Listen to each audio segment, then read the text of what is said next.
अब हम कर रहे हैं आज syllabus for havildar surveyor auto carto. Havildar surveyor auto carto के एग्जाम में सिलेबस क्या क्या है, ठीक है, ध्यान से समझेंगे। सबसे पहले तो एग्जाम का पैटर्न क्या है, दो पार्ट में एग्जाम होगा। एक पार्ट वन होगा आपका जिसके अंदर मैथ्स होगा, 50 क्वेश्चन आएंगे। मार्क्स कितने हैं, 100 मार्क्स, यानी मैथ्स के 50 क्वेश्चन हो गए, ये एक पार्ट में होगा। और फिजिक्स और केमिस्ट्री के 25-25 क्वेश्चन होंगे जिनके मार्क्स है 50-50। ये दोनों मिला के मैथ्स के इक्वल है, यानी मैथ्स की वेटेज ज़्यादा है, मैथ्स की ज़्यादा वेटेज है फिजिक्स और केमिस्ट्री से। पासिंग मार्क्स 100 200 में से, and minimum 40 marks in part one and 40 marks in part two. Total paper कितने का होगा, 200 मार्क्स का। उसमें से 40 नंबर कम से कम पार्ट वन में आने चाहिए और 40 नंबर कम से कम पार्ट टू में आने चाहिए और 100 नंबर टोटल भी आने चाहिए।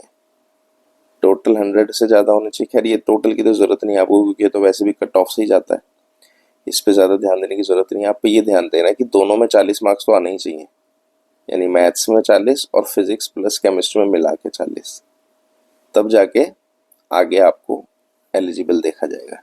इसके बाद अब सिलेबस में क्या क्या है ये देख लेते हैं। ये मैथ्स का सिलेबस है हमारा, ठीक है। मैथ्स के सिलेबस में क्या क्या है, एलजेब्रा, वेक्टर एलजेब्रा और ट्रिग्नोमेट्री, ठीक है। फिर मैट्रिसेस और डिटर्मिनेंट्स, ये अपना 12th क्लास का टॉपिक है। ये वेक्टर भी 11th और 12th के मैथ्स में है, 12th का मैथ्स है ये भी। ये ट्रिग्नोमेट्री तो 10th 11th और 12th में तो ट्रिग्नोमेट्री है नहीं, 10th और 11th की ट्रिग्नोमेट्री चलेगी। एलजेब्रा में तो सब कुछ आता है, ये कंप्लीट मैथ्स ही होता है एलजेब्रा तो, ठीक है। Analytical and 3D geometry, 3D geometry ये 11th में है अपनी। इंटीग्रल एंड डिफरेंशियल कैलकुलस ये अपना 12th में है। प्रोबेबिलिटी एंड स्टैटिस्टिक्स ये 11th और 12th दोनों में है, 10th में भी है ये topics. Number system and complex numbers ये तो 9th से लेकर 12th तक। नंबर सिस्टम तो 9 to 12 सारी सब्जेक्ट सभी क्लासेस में।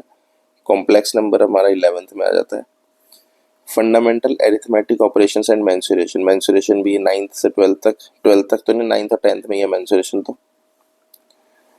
फंडामेंटल एरिथमेटिकल ऑपरेशंस, इसमें सभी कुछ आ गया, सारी मैथ्स की कैलकुलेशंस आ गई, ठीक है। लीनियर, क्वाड्रेटिक, एपी वगैरह सब इसमें आता है। Area, volume and surface area तो मेंसुरेशन ही आ गया, एक ही बात है। Binomial theorem and sequence and series ये 11th क्लास का टॉपिक है हमारा, ठीक है। And permutation and combination again 11th class, ठीक है।